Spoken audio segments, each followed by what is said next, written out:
This video is brought to you by AKSIAS. Hello everyone, welcome to AKSIAS Current Affairs class 22nd May 2020. ఒక 3 to 4 days back నుంచి మనకు ఒక తుఫాన్ వచ్చింది, Amphan తుఫాను. దీనివల్ల చాలా డిస్ట్రక్షన్ జరిగింది. మనం అనుకున్న దానికన్నా ఎక్కువ జరిగింది. ఇంకా చెప్పాలి అంటే ఈస్ట్ కోస్ట్ ఆఫ్ ఇండియాలో బే ఆఫ్ బెంగాల్లో స్టార్ట్ అయింది. లాస్ట్ క్లాస్లో చెప్పుకున్నాము, బే ఆఫ్ బెంగాల్లోనే సైక్లోన్స్ ఎందుకు ఎక్కువగా ఉంటాయి, అరేబియన్ సీలు ఎందుకు తక్కువ ఉంటాయి. ఎందుకంటే ఇది vast sea, big sea. Indian ఓషన్లో ఉండే కోల్డ్ వాటర్ అరేబియన్ సీతో మిక్స్ అవుతూ ఉంటాయి కాబట్టి జనరల్గా కోల్డ్గా ఉంటుంది. బే ఆఫ్ బెంగాల్ దీన్ని ఎన్క్లోజ్డ్ సీ అనమాట, లేదా మార్జినల్ సీ అని అంటాం. ఎందుకంటే ఇక్కడ వెస్ట్ సైడ్ మనకు కాంటినెంట్ ఉంటుంది, నార్త్ సైడ్ మనకు బంగ్లాదేశ్ ఉంటుంది, రైట్ సైడ్ మనకు మయన్మార్ హిల్స్ ఉంటాయి, సౌత్లో అండమాన్ నికోబార్ హిల్స్, ఇంకొంచెం ఈస్ట్కి వెళ్తే జావా ఐలాండ్స్ ఇవన్నీ ఉంటాయి. అందువల్ల ఇండియన్ ఓషన్ వాటర్ ఈజీగా మనకు బే ఆఫ్ బెంగాల్ మిక్స్ అవ్వదు కాబట్టి ఇది హాట్గా ఉంటుంది. అందువల్ల ఇక్కడ సైక్లోన్స్ ఎక్కువగా వస్తుంటాయి. కానీ ఈ సైక్లోన్ బే ఆఫ్ బెంగాల్ వచ్చినప్పటికీ ఇది east coast of Andhra Pradesh, Odisha కన్నా కూడా మనకు west Bengal, at the same time బంగ్లాదేశ్కి ఎక్కువ ఇంపాక్ట్, మేఘాలయ కూడా ఎక్కువ ఇంపాక్ట్ అయింది. ఇక్కడ ఇచ్చిన ఆర్టికల్ ఏంటంటే తేమను లాక్కెళ్ళిన తుఫాను. అఫ్ కోర్స్ మనకు నెక్స్ట్ ఆర్టికల్లో మనము ఈ సైక్లోన్ వల్ల డిస్ట్రక్షన్ ఎలా జరిగిందో తెలుసుకుందాం. ఇక్కడ ఈ ఆర్టికల్ కొంచెం విచిత్రంగా ఉంది. తేమను లాక్కెళ్ళిన తుఫాన్ ఏంటి విచిత్రంగా? ఈ డౌట్ మీకు చాలా మందికి వచ్చి ఉంటుంది. జనరల్గా మనకు లో ప్రెజర్, హై ప్రెజర్ అని రెండు ఉంటాయి ఎయిర్లో. హై ప్రెజర్ నుంచి గాలులన్నీ కూడా లో ప్రెజర్కి వెళ్ళిపోతాయి. ఒక ఏరియాలో లో ప్రెజర్ ఎందుకు ఫామ్ అవుతుంది అంటే అక్కడ సన్లైట్ ఎక్కడైతే ఎక్కువ ఉంటుందో అక్కడ ఎవాపరేషన్ జరుగుతుంది. ఎవాపరేషన్ జరిగినప్పుడు మాలిక్యూల్స్ అన్నీ కూడా డిస్పర్స్ అయిపోతాయి, ఆ ఏరియా నుంచి వెళ్ళిపోతాయి. అంటే అక్కడ మాలిక్యూల్స్ హ్యాలోనెస్ ఏర్పడుతుంది. ఎక్కడైతే మాలిక్యూల్స్ హ్యాలోనెస్ ఏర్పడుతుందో అక్కడ లో ప్రెజర్ ఉంటుంది. హై ప్రెజర్ నుంచి గాలులన్నీ లో ప్రెజర్కి ఇలా వచ్చేస్తాయి అన్నమాట. సో ఇది జనరల్గా రావాల్సిన మూమెంట్. ఇప్పుడు ఇండియాలో ఏం జరిగింది, ఇక్కడ మనం చూసుకున్నట్లయితే ఇక్కడ మాయిశ్చర్ ఉంటుంది. ఇది లో ప్రెజరే, కానీ ఇక్కడికన్నా లో ప్రెజరు మనకు వెస్ట్ బెంగాల్, బంగ్లాదేశ్ దగ్గరే ఉంది.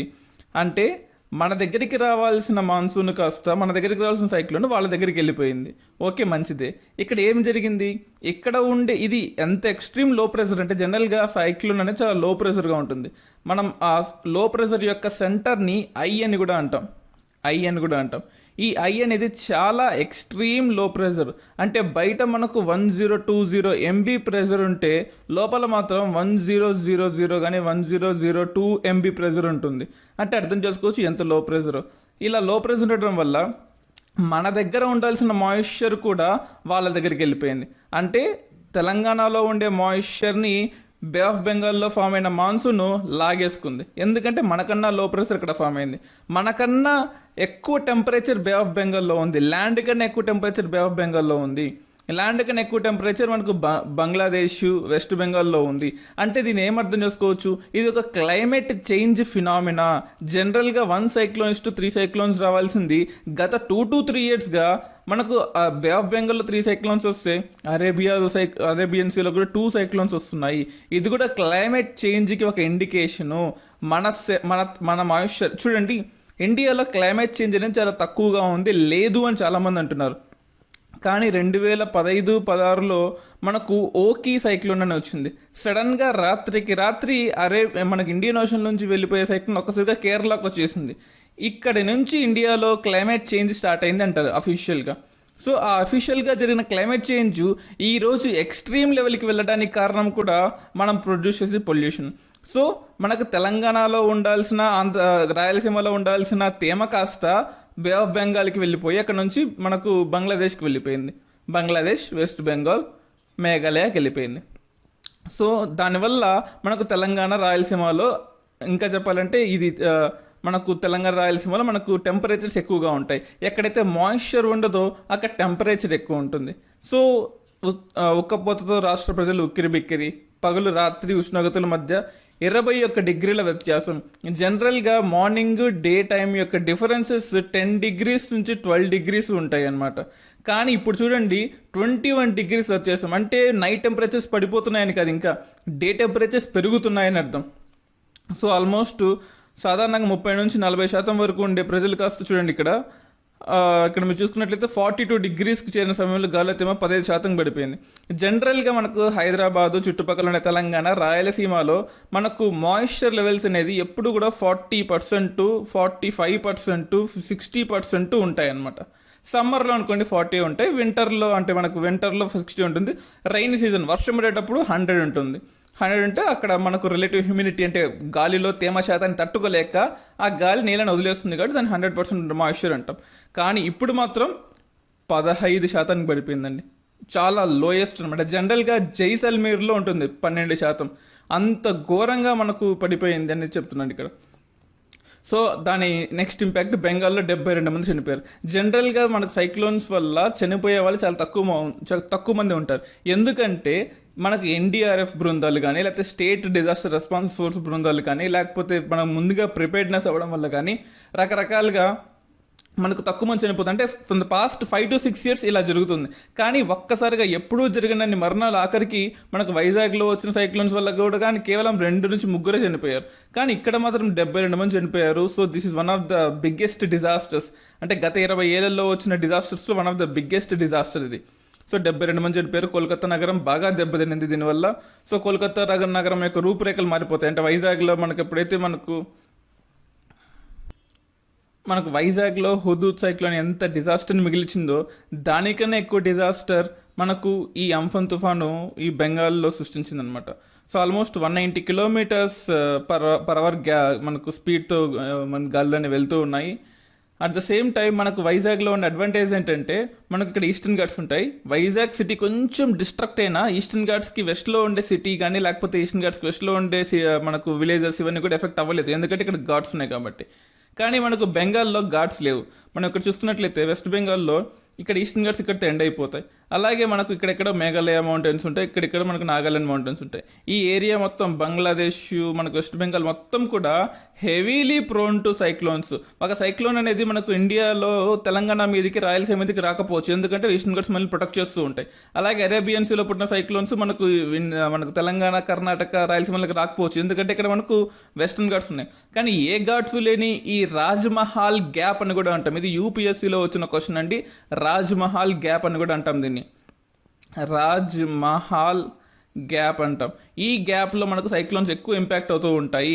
ఇక్కడ సైక్లోన్ వస్తే ఒకరిద్దరు చనిపోతే, ఇక్కడ సైక్లోన్ వస్తే 70 మంది 50 మంది చనిపోతుంటారు జనరల్గా, ఎందుకంటే ఇక్కడ రాజ్మహల్ గ్యాప్ ఉంటుంది. సో ఇది ఒకటి ఇంపార్టెంట్ మనకు. చూడండి ఇక్కడ నిన్న ఈరోజు మనకు ఇచ్చిన మ్యాప్ ఇది. విశాఖపట్నంలో హ్యూమిడిటీ 71% ఉంది, ఎందుకంటే ఆ ఏరియా గుండా పాస్ అయింది కాబట్టి అక్కడ హ్యూమిడిటీ ఉంటుంది.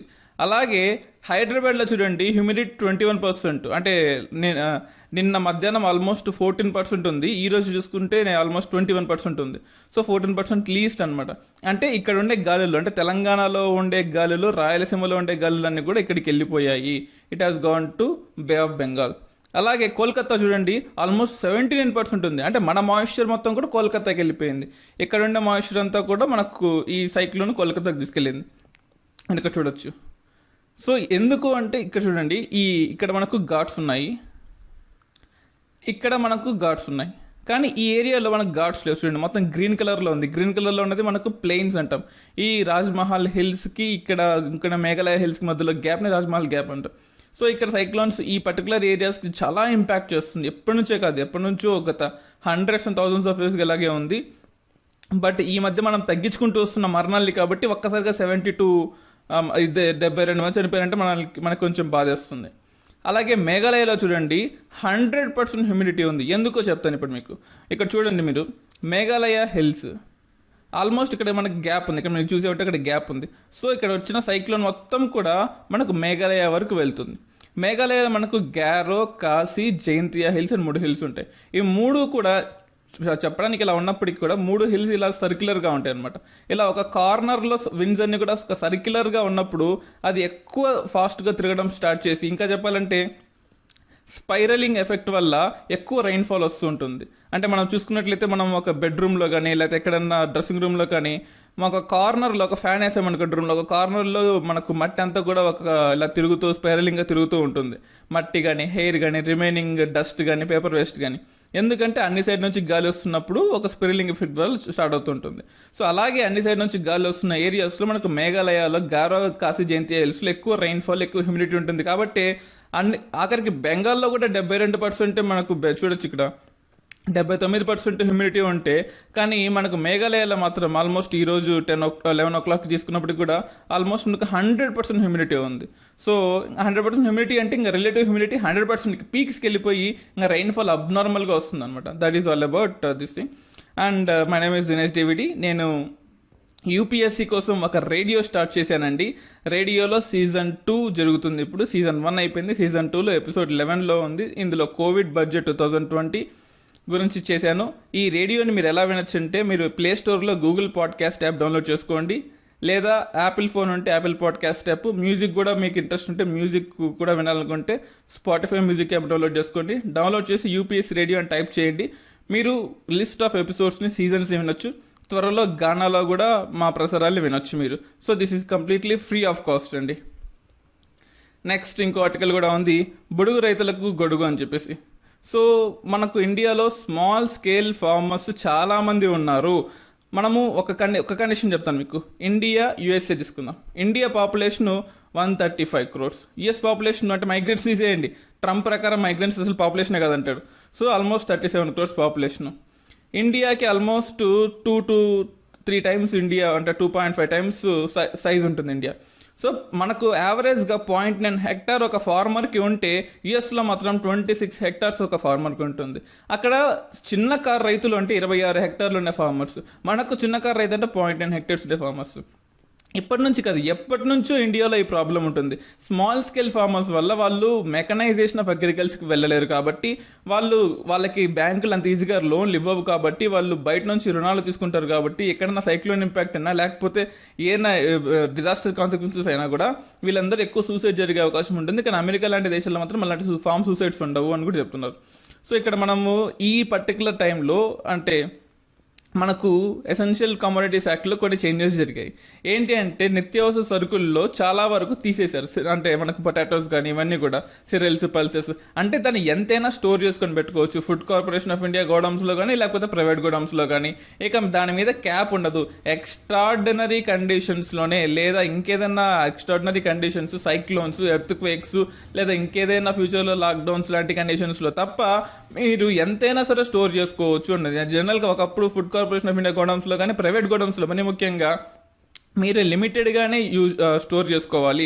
ఇష్టం వచ్చినట్టు గోడౌన్ పెద్దగా ఉందని చెప్పేసి మొత్తాన్ని స్టోర్ చేసుకొని మళ్ళీ నెక్స్ట్ లీన్ సీజన్లో దాన్ని ఎక్కువ రేట్లకు అమ్ముకోవడానికి లేదు.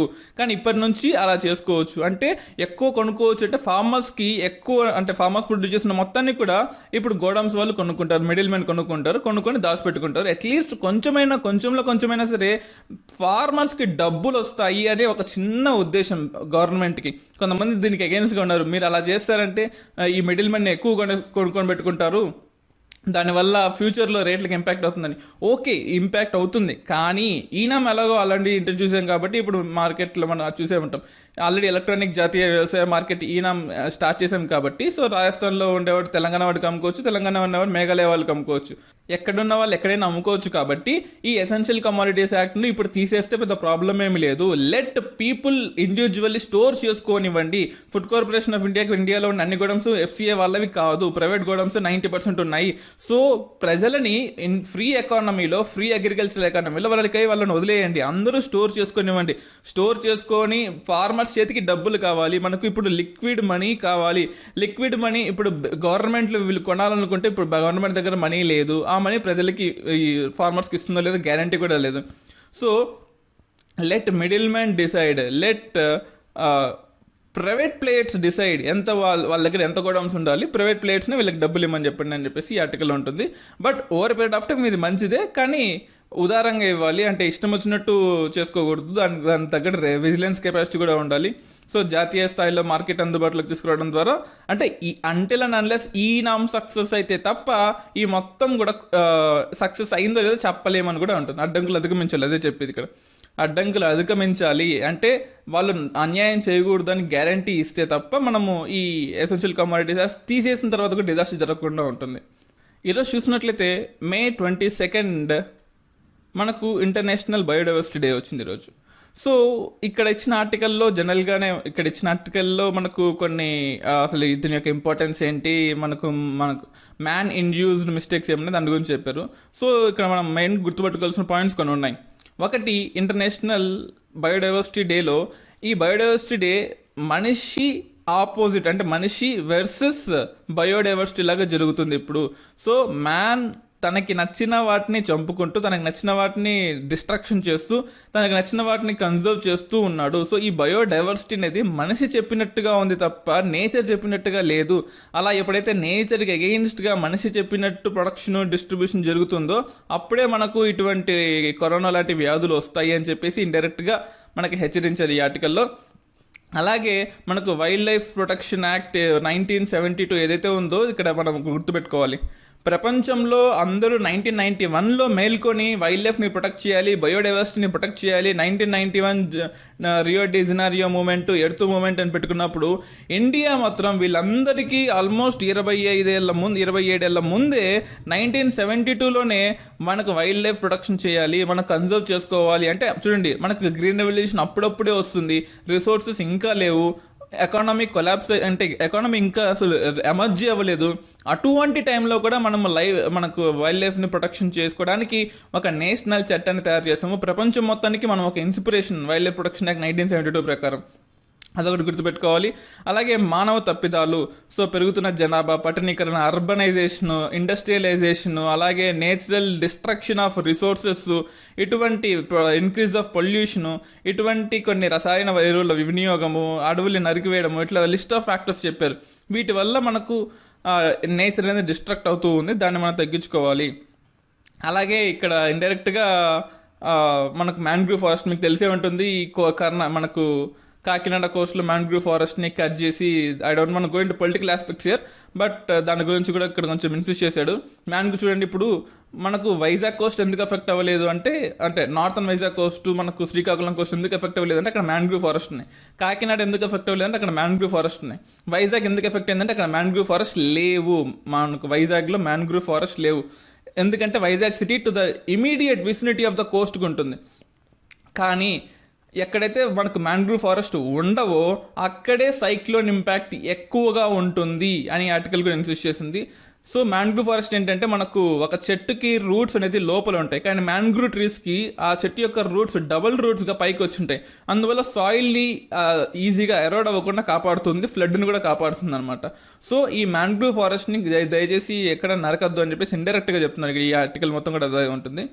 సో అలాగే 1992లో చూడండి, మన 1991-92లో బ్రెజిల్లో జరిగిన రియో డి జనీరో మీటింగ్ కన్నా ముందే మనం వైల్డ్ లైఫ్ ప్రొటెక్షన్ యాక్ట్ 1972తో మనం బయోడైవర్సిటీని కాపాడుతూ ఉన్నాము. సో ఆల్మోస్ట్ అప్పట్లో 5 నేషనల్ పార్కులు ఉండే కంట్రీ నుంచి మనకు ఆల్మోస్ట్ 120 నేషనల్ పార్కులు ఉండే కంట్రీగా మనం ఎదిగాము అంటే మనం వైల్డ్ లైఫ్ ప్రొటెక్షన్ యాక్ట్కి ఇస్తున్న ఇంపార్టెన్స్ అది గుర్తుపెట్టుకోవాలి మనము. మీ అందరికి తెలిసే ఉంటుంది సైబర్ దాడులకి విరుగుడు కావాలి అని చెప్పేసి. So India is not safe any more అని కొన్ని ఇంటర్నేషనల్ ఆర్గనైజేషన్స్, కొన్ని ఇంటర్నేషనల్ క్రిసిల్ లాంటి ఏజెన్సీస్, మూడీస్ లాంటి ఏజెన్సీస్ చెప్తున్నాయి. But that is wrong. Of course మనకు ఇండియాలో చాలా సైబర్ అటాక్స్ జరిగాయి. మనకు మీకు గుర్తుందో లేదో, మనకు కాస్మోస్ బ్యాంక్ అని చెప్పేసి పూణేలో జరిగింది 2018లో. చాలా బిగ్గెస్ట్, ఆల్మోస్ట్ 100 కోట్ల సైబర్ అటాక్ జరిగిందనమాట. అలాగే ఏటీఎం సిస్టమ్స్ హ్యాక్ అయిపోయాయి 2018లో. మనకు గుర్తుండే ఉంటుంది, అప్పుడు మోడీ కూడా చెప్పారు ఇటువంటివన్నీ కూడా మనం ఖచ్చితంగా ఆడుకోవాలి, మన ఫర్మ్వేర్ని అప్డేట్ చేసుకోవాలి.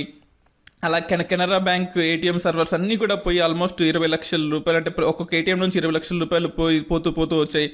అలాగే మనకు గుర్తుండే ఉంటుంది ఆధార్ స్కామ్ జరిగింది. అంటే ఆధార్ స్కామ్ అని కాదు, ఆధార్ డేటానే చోరీ జరిగింది మనకు 2018. ఇది కూడా 2018లోనే almost 1.1 billion Aadhaar card holders యొక్క డేటా థెఫ్ట్ అయ్యి ఉండొచ్చు అని చెప్పేసి చాలా ప్రైవేట్ ఇన్వెస్టిగేషన్ కూడా చెప్పారు. అలాగే మనకు హార్ట్ అటాక్ సంబంధించిన, అట్ ద సేమ్ టైం క్యాన్సర్కి సంబంధించిన ఇన్ఫర్మేషన్ కూడా థెఫ్ట్ అయింది. పంజాబ్లో మనకు క్యాన్సర్ బెల్ట్ ఆఫ్ ఇండియా అంటుంటాం, ఆ పంజాబ్ నుంచి డేటాని, అలాగే హైదరాబాద్ చుట్టుపక్కల ఏరియాస్ని మనము diabetic centre of the world అంటుంటాం. ఈ డేటాని ఇన్సూరెన్స్ కంపెనీ వాళ్ళే కొంతమంది, అంటే హ్యాకర్స్ ఈ డేటాని స్టోల్ చేసి ఇన్సూరెన్స్ కంపెనీ వాళ్ళకి అమ్మేశారు అని చెప్పేసి మనకు 2019లో రీసెంట్గా వచ్చినట్టే, లైక్ అక్టోబర్ 2019లో కూడా దీని మీద ఎలిగేషన్స్ వచ్చాయి. సో స్విమ్ స్వాప్ కేసు అని చెప్పేసి మనకు స్విమ్లు మార్చుకోవడము, లేకపోతే ఇటువంటి ఫ్రిమ్వేర్లు అప్డేషన్ అని రావడము, ఇటువంటి కేసులన్నీ కూడా చాలా చాలా ఉన్నాయి. మనం మనం ఇన్ని జరుగుతున్నప్పటికీ కూడా మనం దాన్ని మన ఫ్రిమ్వేర్ని అప్డేట్ చేసుకోవట్లేదు. ఇలా అప్డేట్ చేసుకోవడం వల్ల మనకు చాలా చాలా చాలా ఎకానమీ లాస్ ఉంటుంది. అట్ ద సేమ్ టైం ఫ్యూచర్లో వచ్చే ఇన్వెస్ట్మెంట్లు ఏవైతే ఉన్నాయో ఇండియాలోకి, ఫ్యూచర్లో వచ్చే ఇన్వెస్ట్మెంట్లకి థ్రెట్ ఉంది. ఆ థ్రెట్ని మనం కాపాడుకోవాలి, అంటే ఆ థ్రెట్ని మనము ఖచ్చితంగా చూసుకోవాలి. అలాగే భారత జాతీయ కంప్యూటర్ అత్యవసర స్పందన బృందం సెట్ అని కూడా అంటాం. సో వాళ్ళు కూడా చాలా చాలా ఇన్సిస్ట్ చేస్తున్నారు. ఏమని ఇన్సిస్ట్ చేస్తున్నారంటే, మీరు ఆర్టిఫిషియల్ ఇంటెలిజెన్స్కి at the same time internet of థింగ్స్కి ఫ్యూచర్లో వెళ్ళాలనుకుంటున్నారు. ఇండియాలో త్వరలో 5G కూడా రాబోతుంది. ఇటువంటి కేసెస్లో మీరు artificial intelligence, internet of things తీసుకురావాలనుకున్న టైంలో మీరు కనుక సైబర్ దాడులకి కనుక మీరు ప్రోన్ అయినట్లయితే, అంటే మన దేశంలో ఉన్న సిస్టమ్స్ కానీ, లేకపోతే గవర్నమెంట్ ఆర్గనైజేషన్స్ కానీ, బ్యాంక్స్ కానీ అవి సైబర్ దాడులకు గురైతే మన దేశ మన ఇండియాలో ఉండే అందరి యొక్క లైఫ్స్ ఆ పర్టికులర్ పర్సన్ చేతిలో ఉంటాయి. ఎందుకంటే వన్స్ ఆర్టిఫిషియల్ ఇంటెలిజెన్స్ని హ్యాక్ చేయగలిగితే, వన్స్ సిస్టమ్ని హ్యాక్ చేయగలిగితే ఆ మిషన్ ఎలా పనిచేయాలి అనేది కూడా ఆ పర్టికులర్ పర్సన్ చేతిలో ఉంటుంది. ఇప్పటిదాకా డేటా మాత్రమే థెఫ్ట్ జరిగింది. Once artificial intelligence, internet of things కనుక లైఫ్ లైన్లోకి వచ్చి 5G స్పీడ్తో కనుక అందరూ దీన్ని యాక్సెస్ చేసుకోగలిగితే, ఆ టైంలో కూడా మన సైబర్ దాడులకు గురైతే మన డేటా మాత్రమే కాదు, మన లైఫ్ స్టైల్నే థ్రెట్ అయ్యే అవకాశం ఉంది, మన లైఫ్ స్టైలే స్టోల్ అయ్యే అవకాశం ఉంటుంది. కాబట్టి ఇప్పటి నుంచైనా సరే దీన్ని మనం చాలా జాగ్రత్తగా గుర్తుపెట్టుకోవాలని కూడా ఈ ఆర్టికల్లో ఉంది. నెక్స్ట్ ఇంకో ఆర్టికల్ ఏంటంటే, lockdown has highlighted stark inequalities. So lockdown కొంతమందికి హాలిడేస్ లాగా ఉంది, కొంతమందికి మీరు చూసే ఉంటారు, నిన్న వరంగల్లో ఒక 4 ఫ్యామిలీ సూసైడ్ కూడా చేసుకున్నారు. అంటే లాక్డౌన్ టైంలో వాళ్ళకి ఉపాధి లేక, వాళ్ళ సొంత ఊర్లకు వెళ్ళలేక. సో కొంతమందికి ఏమో అది లగ్జరీ అయిపోయింది, కొంతమందికి ఏమో అది తినడానికి తిండి కూడా లేని టైం అయిపోయింది. సో మహమ్మారి దేశాలతో మరియు రాష్ట్రాల్లో అసమాన ప్రభావాన్ని చూపిస్తుంది.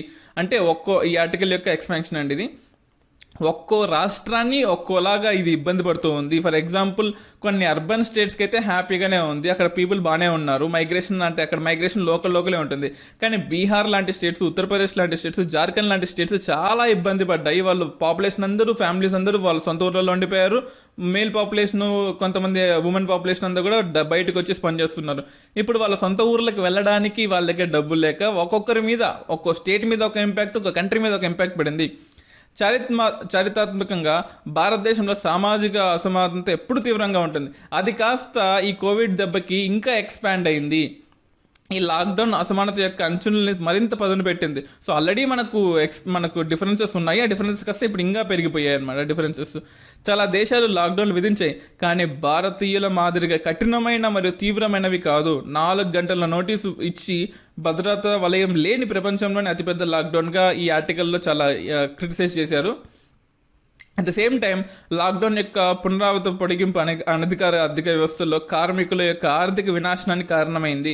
సో ఫార్మల్ ఎంప్లాయీస్ ఎవరైతే ఉన్నారో ఓకే, వాళ్ళు ఓవర్ పీరియడ్ ఆఫ్ టైం మళ్ళీ రికవర్ అవుతారు.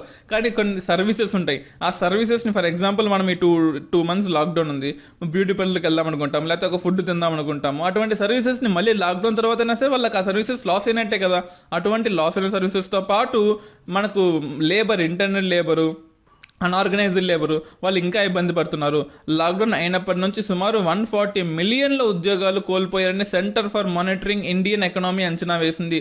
140 మిలియన్ అండి, చూడండి ఎంత పాపులేషన్. అంటే మీకు గుర్తుండే ఉంటుంది, లాస్ట్ క్లాస్లో చెప్పాను, ఇండియాలో మనకు లేబర్స్ ఆల్మోస్ట్ 14 కోట్ల మంది ఉంటారు. సో కొంతమంది పర్మనెంట్ సెటిల్ లేబర్స్ ఉంటారు. ఫర్ ఎగ్జాంపుల్ సాఫ్ట్వేర్ ఎంప్లాయీస్ ఒక కంట్రీ, ఒక మేఘాలయకి సంబంధించింది, లేకపోతే మనకు మహారాష్ట్ర సంబంధించిన వాళ్ళు హైదరాబాద్లో ఉంటారు. So it depends. కానీ ఆల్మోస్ట్ మనకు 1 కోటి మంది మనకు డైలీ లేబర్స్ కానీ, లేకపోతే సీజనల్ లేబర్స్ కానీ ఉంటారు.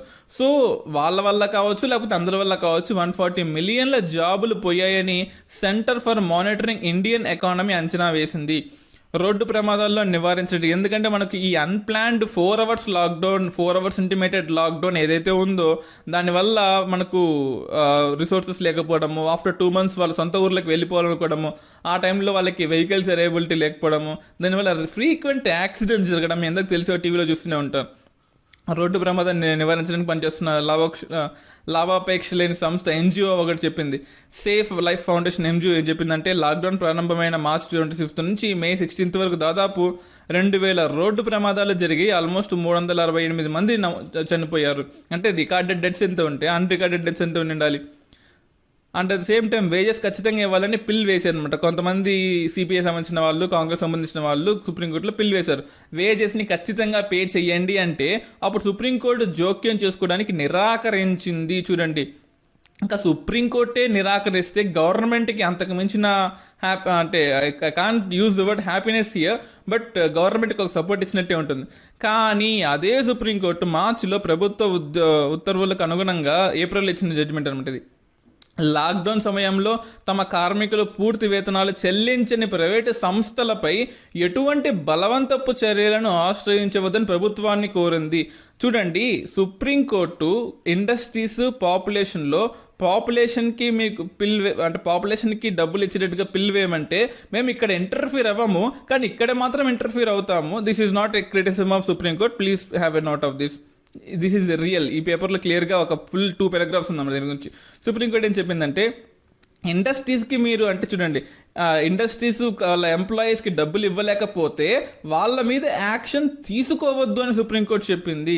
అంటే సుప్రీంకోర్టు కూడా మారిపోయింది అని చెప్పేసి ఇక్కడ ఈ ఆర్టికల్లో ఇచ్చాడు. But this is not a criticism of Supreme Court, please మీకు గుర్తుపెట్టుకోండి. So this is all about this article. అలాగే ఇంకో ఆర్టికల్ కూడా ఉంది. రీసెంట్గా లైక్ ఒక ½ an hour బ్యాక్ మనకు ఆర్బీఐ గవర్నర్ ఒక ప్రెస్ మీట్ పెట్టారు. ప్రెస్ మీట్లో కొన్ని హైలైట్స్ చెప్పారు. అందులో యూజ్ చేసిన ఒక వర్డ్ ఏంటంటే కన్సాలిడేటెడ్ సింకింగ్ ఫండ్ అని చెప్పారనమాట. ఈ కన్సాలిడేటెడ్ సింకింగ్ ఫండ్ని మేము ఈజ్ చేసాము అంటే రాష్ట్రాలు 45% కన్సాలిడేటెడ్ సింకింగ్ ఫండ్ నుంచి డబ్బులు వెనక్కి తీసుకోవచ్చు అని చెప్పారనమాట. అసలు దాంతోపాటు కన్స్ట్రక్షన్, ఇది ఆల్మోస్ట్ ఓల్డ్ ఆర్టికలే, కానీ ఈ రోజు చెప్పిన దానిలో కన్సాలిడేటెడ్ సింకింగ్ ఫండ్ గురించి చెప్పారు.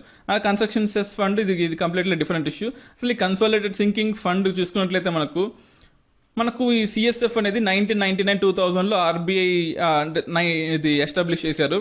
ఈ సిఎస్ఎఫ్ కన్సాలిడేటెడ్ మనకు ఈ కన్సాలిడేటెడ్ సింకింగ్ ఫండ్ ఏదైతే ఉందో మనకి ఇది 1999లోనే ఎస్టాబ్లిష్ చేశారు.